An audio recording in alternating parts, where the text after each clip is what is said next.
¿Se puede volver a consumir sin riesgo a recaer? Cuando una persona desarrolla un trastorno por uso de sustancias, hay una parte del cerebro que se llama área de recompensa, que ya nunca jamás volverá a funcionar como lo hacía previamente a tener este problema de adicción.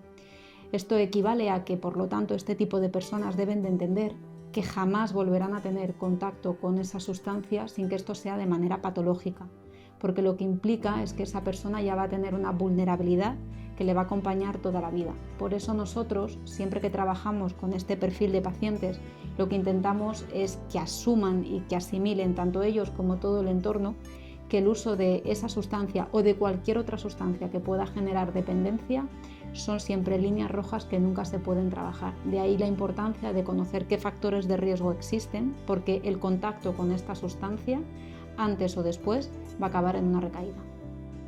¿Cómo se manifiesta el síndrome de abstinencia?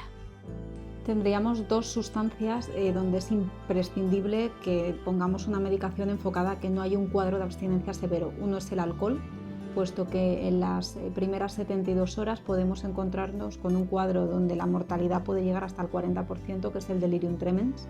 Y luego existe otro tóxico, que son los opiáceos, cuya abstinencia también genera una tasa importante de mortalidad debido a que el paciente empieza a tener síntomas tales como temblores, rigidez, incluso muchas veces pueden producir una parada cardiorrespiratoria.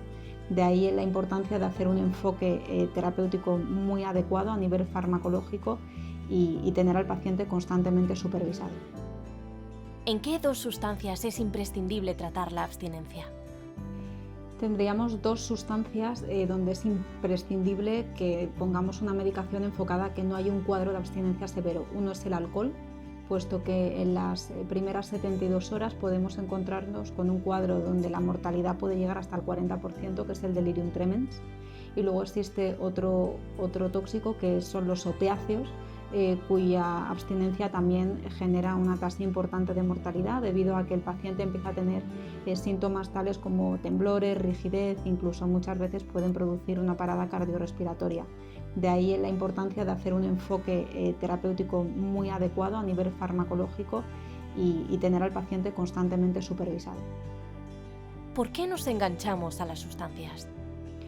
Para entender esta pregunta, lo primero que hay que conocer es qué es la vulnerabilidad. La vulnerabilidad es, por así decirlo, como la tendencia que cada persona tenemos, ¿no? A la hora de poder tener una aceptación o no a nivel fisiológico de las sustancias. Hay varios tipos de vulnerabilidades. La primera que se conoce es la vulnerabilidad genética, es decir, si alguien de tu familia ha tenido un trastorno por uso de sustancias, pues evidentemente los genes que tú portas tienen más riesgo de hacerte de generar este tipo de trastorno. Por otra parte está la vulnerabilidad del entorno, es decir, qué actos generas, qué conductas repites de una manera reiterada que hacen que te predispongas más o menos a mantener una conducta de consumo. Y por otra parte también está la vulnerabilidad fisiológica, ¿no? A nivel neurológico para poder desarrollar este tipo de trastorno. Hay personas cuya área de recompensa tiene más capacidad de regularse que otra.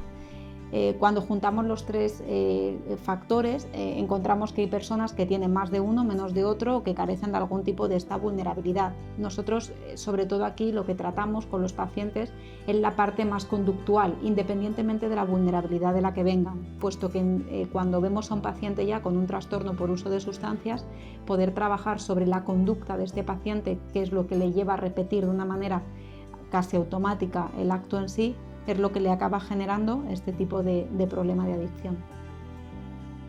¿Qué efecto tiene el consumo de alcohol en menores?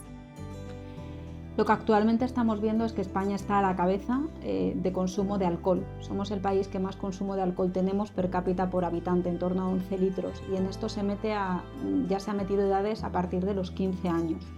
Lo que estamos viendo es que el consumo de borrachera, es decir, el consumo masivo de fin de semana, es un exponente muy habitual entre los jóvenes actualmente. Y esto tenemos que señalar que parece que no tiene una importancia puesto que no genera una adicción, es decir, el chico o la chica durante la semana no necesita beber, pero sí que es cierto que genera un efecto a nivel neurológico muy importante, puesto que recordemos que todavía hay áreas de desarrollo a nivel cerebral muy vulnerables y que de una manera casi directa les van a condicionar en el posterior abordaje de su conducta. Estamos encontrando alteraciones conductuales con chicos y chicas con mucha agresividad, mucha inestabilidad emocional, niveles de ansiedad muy disparados que están siendo muy abundantes en las consultas y que muchas veces, por no preguntar de manera directa, los profesionales de infantil pasan desapercibido, puesto que como muchas veces los chavales están acompañados de los padres en las consultas, tienen miedo o vergüenza a las repercusiones que esto pueda tener. Pero explorando de manera individual con ellos, sí que vemos que el consumo de alcohol y de cannabis son la puerta de entrada al resto de sustancias, como por ejemplo la cocaína, a edades como los 16, 17 años que estamos viendo que hay repuntes de consumo y que generan, no hay que olvidarnos, un impacto tremendo sobre el cerebro. Actualmente debemos de recordar que el cannabis es la primera droga psicotizadora y que los primeros perjudicados son los adolescentes, donde a partir de los 16 años ya tenemos cuadros psicóticos agudos transitorios, que muchos de ellos se resuelven, pero que muchos de ellos acaban derivando en trastornos como la esquizofrenia. ¿Qué programas existen para el consumo de sustancias? Actualmente existen 2 programas, igual que en adultos está el programa ambulatorio y luego el programa hospitalario. Nosotros a partir del mes de abril en la clínica vamos a tener un espacio destinado a jóvenes entre 14 y 18 años para hacer un abordaje ambulatorio del problema, donde hagamos una afiliación del caso y le hagamos un seguimiento junto con la familia para poder abordar las estrategias o los mecanismos que implican el trastorno por uso de sustancias a edades tempranas y podamos así acercarnos a estos casos a edades donde todavía entendemos que son pacientes muy reconducibles y que son personas cuya vulnerabilidad implica que cuanto antes se haga una intervención temprana, mejores resultados tenemos a un medio y largo plazo.